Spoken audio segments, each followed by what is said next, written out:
Donna Schwartz here from the Everything Saxophone Podcast. We're live at the NAMM Show 2026. I'm at the Theo Wanne booth with Matt Ambrose. I'm so happy to have you back on the podcast, Matt. It's great to see you. Glad to be here. Good to see you too, Donna. We've got a big reveal. I was totally blown away. I just found out about this a couple of minutes ago, and I didn't expect it at all. So I'm going to let Matt give you the big reveal from Theo Wanne and another very famous saxophone company. Take it away. It's pretty fun to get to talk about this. I've been sworn to secrecy for quite a while, and this has been a work long in progress. But JJ Babbitt and Theo Wanne are partners now. So we are basically, we're cross-pollinating our manufacturing capabilities. I think one of the, it's been a pretty common belief, not unjustified, that over the past, JJ Babbitt has had some inconsistencies with the facing and stuff. There's still some amazing mouthpieces, being made, but not every single one might play the same. Okay. And so, we started working together on a project. We were going to basically, they came out with the Hard Rubber LA a little while ago. Super cool mouthpiece. And they wanted to make a metal version of it, and so they approached us about doing a collaboration to work on that project. And the more we worked with each other, the more we realized, look, how this, it's kind of like the Reese's peanut butter cup thing. Like, you've got your peanut butter in my chocolate, and you've got your chocolate in my peanut butter, but the result is like this magical thing, right? And so, they do so many things that they are good at that we aren't good at, and we do some things that we are good at that they're not as strong in, right? So we have been able to take, the quality control, the precision of the CNC finishing that we do on our pieces and apply it to the old world craftsmanship of, the stuff that JJ Babbitt does, right? So, for the metal pieces, I'm going to hold that up. Take those. So the metal links, we decided to kind of work through the various link designs and boil it down, crystallize it into four representative, designs that represent the different eras of link. So there's the New York, which is basically like the old Tone Master. Got it. Not sure if I have one of those here, so you can see. It has the vintage Tone Master shank on it, and even down to this really specific ridge on the top of the old style Tone Master. And this is the darkest of the link designs. Still, it's not tubby at all. It's super. It's powerful and speaks well, and it's not tubby. But it's fills that darker tone palette. And then, let's see if I can find one here. Next is... Check out this beautiful mouthpiece display. Just got to show that. Okay, next is the standard Supertone Master. So this is kind of like the idealized, what we wanted the modern Supertone Master production to be. And this is the, everyday working man's horn, working man's mouthpiece. This does it all. From straight ahead to R&B and pop, whatever. This, it's interesting, the weight difference in this and the New York model, right? I felt the difference in the weight. Am I right about that? Yeah, definitely. I could definitely feel a difference in the weight about that. That is interesting. And then after that is the double ring. Let me find one of those. Double ring Florida. Okay, double ring Florida. So this is kind of, represents the Florida era link. Over here, let me not cover this is genius. So this is, for the folks that like the slightly brighter, slightly more focused than like a standard Tone Master, but not crazy bright. This is the route to go. And then the newest one, kind of the thing that kicked the whole thing off, is the metal LA. Oh, right. So I play, a medium bright piece, one of our Theo Wanne Brahmas. And this piece is right in that neighborhood as far as power and brightness goes. It's a killer piece. Super fun to play. It's interesting. And so to keep things simple, we have metal and hard rubber versions of each of those 4 flavors. Got it. Okay. And that's the whole Link line crystallized down into those 4 categories. They'd released the hard rubber LA a while back and wanted to do a metal version of it, but weren't sure that they wanted to spend the money for their older style of manufacturing where they have the 2 halves and they braze them together. Yeah, just like that. This is really cool. So the tooling for that's really expensive to have forges made for that. So that's the old method, was that they would have those castings or forged, made, and they would braze them together and then go through a finishing process. And that was super innovative back when they started that process, but technology has evolved to the point where from a cost-wise, for tooling investment and quality and consistency, it's not necessarily the best route anymore, right? So, let's see if we have here's a hard rubber New York. So this is using the same blank that JJ Babbitt's used for their links in the past, but we basically machine a perfect flat table, perfect facing curve, perfect baffle with a consistent tip rail. Right, so we have basically a hard rubber counterpart for each of these metal pieces, and then we're doing this same process with the Alto Myers as well. Oh, okay, So, okay, got it. Can you grab an LA model? Okay, so this is the LA hard rubber. So I just wanted to show this for a second. Okay, and so the cool thing is now there's more consistency. There's more consistency, and everything is being... Every single piece is going to play.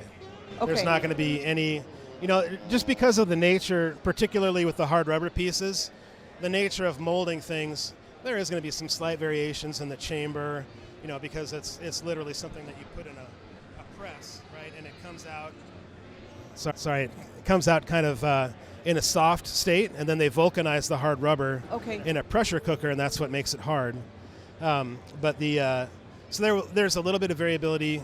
So there will be some pieces that play slightly different from piece to piece, but in a really probably barely noticeable way, because the important geometry, the rollover baffle, the flat table, the facing curve, all that stuff is going to be perfect.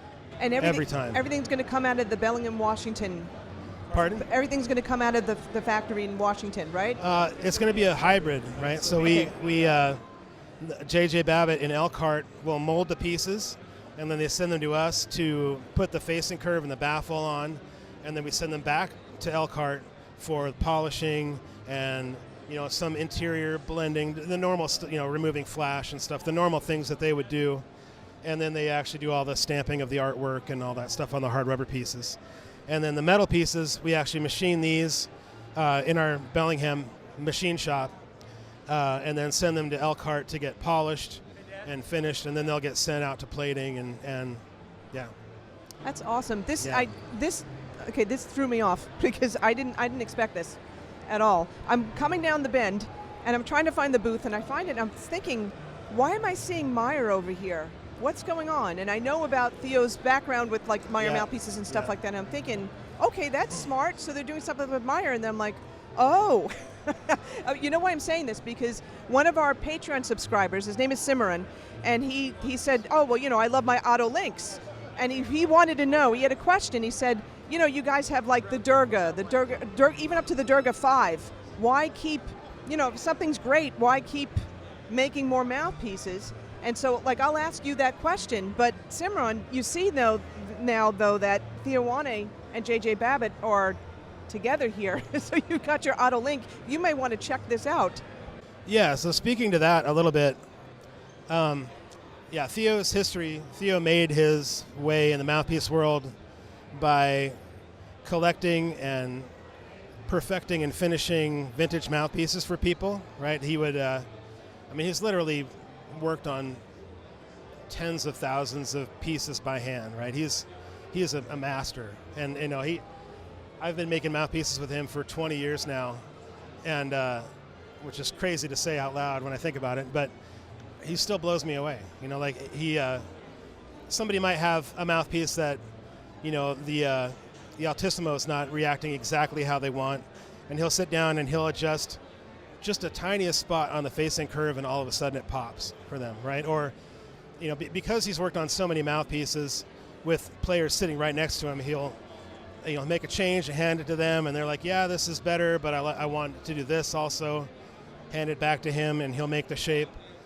He's kind of built this multi-sensory database in his head of what a sound should look like in shapes on the inside of the mouthpiece, right? And so for our brand, for Theo Wanne, we're trying to always innovate and push design, right? Push manufacturing techniques, and always, and that's why, we've had different revisions of the mouthpieces as they come out. Theo's philosophy has always been like, well, this one's just better, so we should just make the better one, and rather than make a bunch of changes on the fly and not let customers know that something has changed, we roll the revision so it's a Durga 4, Durga 5, right? So you know what you're getting, right?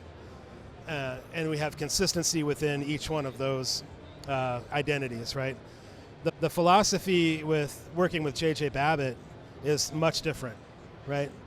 Theo got all this knowledge and experience and kind of actually put together the unwritten history of Otto Link and Meyer just from working and looking at all of these different mouthpieces. Like, he could see, oh, this one was made with a different mold than this one, even though the engraving is the same and it looks like it came out of the factory in the same era. Or, like at this point is when, links were being made in Florida. This point was where, he kind of helped demarcate and identify where all those, actually the term early Babbitt was a term that Theo came up with just because he needed a way to talk about that particular vintage of early Babbitts, right? So, the entire time that I've worked with him, the entire time that he has been working on mouthpieces, there's a huge reverence for Otto Link and Meyer and all these, legendary mouthpiece brands, and so working with JJ Babbitt, innovation in quality is what we're looking for, but not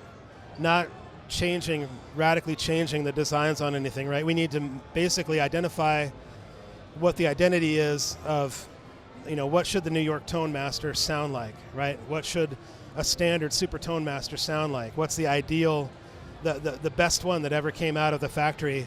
And Theo has a pretty extensive collection of vintage mouthpieces that, so we had a lot to draw from working with JJ Babbitt, spending time out in Elkhart, looking through all the different molds, looking through all the different cores, all the different blanks that they had, and learning about, the intricate details of their process, and kind of crystallizing that into, what that design should be, right? It's not, we're basically, in the brochure, it's Legends Perfected, right? And that's the idea, is to basically execute the best Otto Links and Meyers that we possibly can.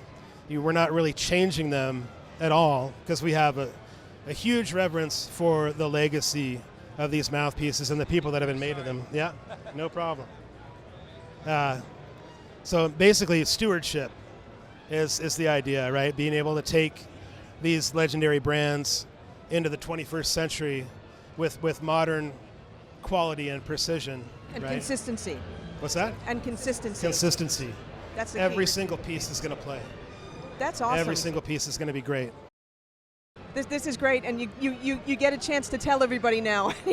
I've been dying inside to talk about it, but even my closest friends, I couldn't tell. It's been like the big Mouthpiece Manhattan project, So, That's awesome. and Steve and Trace, Rory, the owners of of JJ Babbitt, and all the people at the JJ Babbitt Elkhart facility are top-notch human beings, wonderful people. Yeah. And they all care deeply about doing a good job and making the best stuff that they possibly can.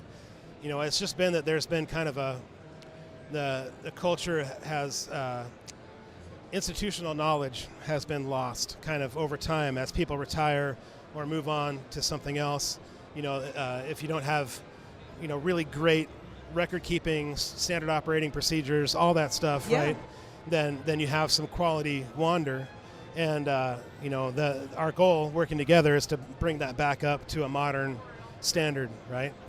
And I'm so excited about it. Like, it's just, it still trips me out that I'm making Otto Links. We're making Otto Links, we're making Myers. It's just kind of a crazy dream come true in a lot of ways. No, it's pretty epic. It's pretty epic when you think about it, and it's just so funny how a lot of people, they revere their Otto Links, but now, you've got now the 4 models in hard rubber, in metal, and there's more choices, and now there's going to be more consistency for people, and I think that's going to be really key. I want to ask you, before we go, thank you for your time, by the way. Absolutely. But I wanted to ask you, anything new on the horizon from the other models that you have? I mean, we're never ones to rest on our laurels. I know. This year we've introduced the metal essentials lineup. Right. So we have the jazz fusion alto and tenor, and we have the contemporary alto and tenor, and those we've worked really hard to become as efficient as possible. The geometry inside is a little simpler. They're faster for us to make, so we can offer them at a lower price point. But they're great mouthpieces. There's nothing lacking, right? They're fantastic. And we're always, obviously this is taking a lot of horsepower. Oh, absolutely. Right. And in the year plus to come, we're going to be working on. So far we've only worked on the standard Meyer. We have the 4 metal and hard rubber Links tenors, but we need to work through Link altos, hard rubber and metal, Link baritones, Link sopranos, Meyer tenors, Meyer baritones. There's a whole lot more on the horizon, so be on the lookout for that. So this is so cool. I'm so happy that this happened. This collaboration, this marriage happened. This is epic. This is really epic. It felt kind of like the stars aligned on this one. We,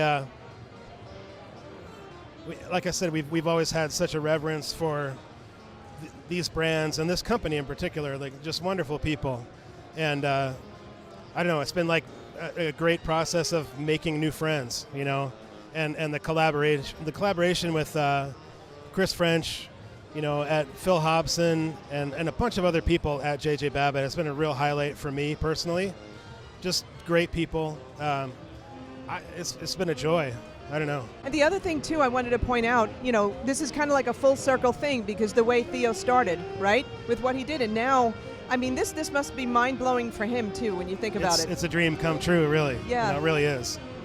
I don't know. It's all kind of surreal, and it's kind of mind-blowing for me to be here talking about it right now. Yeah. We're all super excited. It's a new era. It's a new era for this, and I think that's awesome. Well, listen, Matt, thank you so much for your time. Yeah, absolutely, my pleasure. It's great seeing you again, and I wish you guys luck. Congratulations on this. Thank you, Donna.